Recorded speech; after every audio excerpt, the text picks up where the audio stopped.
നമുക്ക് ഹരിയാനയിലേക്ക് കൂടി ഒന്ന് പോവാം. ഹരിയാനയിൽ കോൺഗ്രസ് 4-3 ഭൂരിപക്ഷത്തോടെ, അതായത് ഒരു ലാൻഡ് സ്ലൈഡ് വിക്ടറിയാണ് ഹരിയാനയിൽ കോൺഗ്രസ് പ്രതീക്ഷിക്കുന്നത്.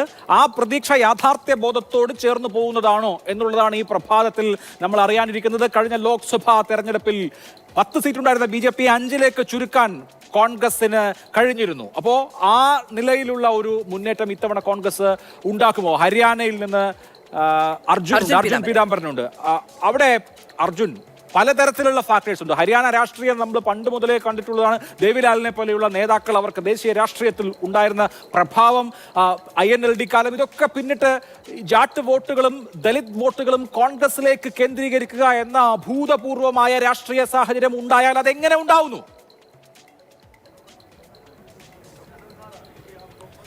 അഭിലാഷ്, തീർച്ചയായിട്ടും കഴിഞ്ഞ കുറച്ച് നാളുകളായിട്ടുള്ള അല്ലെങ്കിൽ ചോദിച്ചു കൊണ്ടിരിക്കുന്ന ആ ഒരു ചോദ്യം, അതിൻ്റെ എല്ലാം തന്നെ ഉത്തരം അല്ലെങ്കിൽ അതിൻ്റെ കൃത്യമായിട്ടുള്ള ചിത്രം തെളിഞ്ഞു വരുന്നത് ഹരിയാനയിൽ എങ്ങനെയെന്ന് വെച്ച് കഴിഞ്ഞാൽ കഴിഞ്ഞ 10 വർഷത്തെ കൃത്യമായിട്ടുള്ള ആ BJP ഭരണത്തിനെതിരെയുള്ള വികാരം, ഭരണവിരുദ്ധ വികാരം, അത് ഉണ്ടായത് എങ്ങനെ, അല്ലെങ്കിൽ അത് BJP സ്വയം വരുത്തി വെച്ചത് അല്ലെങ്കിൽ ഉണ്ടാക്കി വെച്ചത് എന്ന് തന്നെ നമുക്ക് ഒരു പക്ഷേ പറയാനായിട്ട് സാധിക്കും. കാരണം പല തരത്തിലുള്ള ഫാക്ടേഴ്സ്, അതിൽ പ്രധാനിയാണ് കർഷകരുടെ സമരം, ഗുസ്തി താരങ്ങളുടെ സമരം ഉൾപ്പെടെയുള്ള കാര്യങ്ങൾ.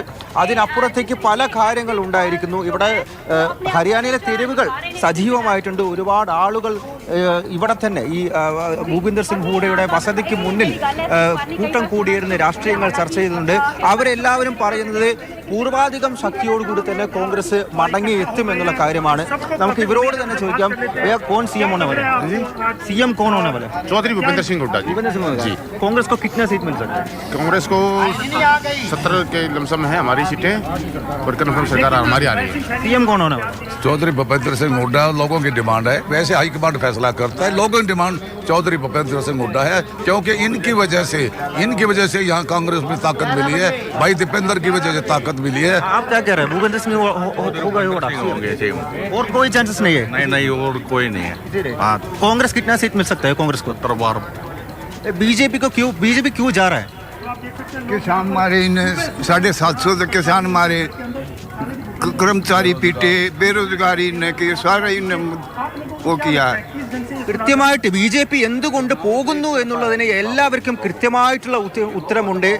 ഈ കർഷകരെ അടിച്ചമർത്തി, കർഷകരെ അതിർത്തികളിൽ വെച്ച് തടഞ്ഞു, അവരെ വെടിവെച്ചു. ഈ രണ്ടാം കർഷക സമരം എടുത്തു നോക്കിക്കഴിഞ്ഞാൽ പഞ്ചാബിൽ ആം ആദ്മി പാർട്ടി സർക്കാർ ഡൽഹിയിലേക്കുള്ള അവരുടെ യാത്രയിൽ യാതൊരുവിധ തടസ്സവും സൃഷ്ടിക്കാതെ അവരെ കടത്തിവിടുകയാണ് ചെയ്തത്.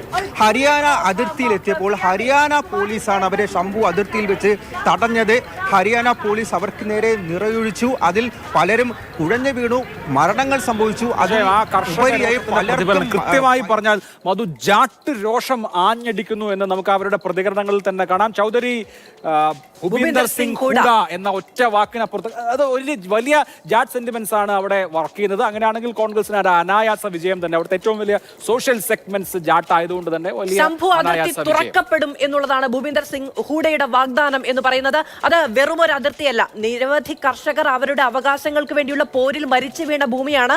അതിന് വോട്ട് കൊണ്ട് മറുപടി പറയുമോ ഹരിയാന എന്നുള്ള ചോദ്യം അവശേഷിക്കുകയാണ്.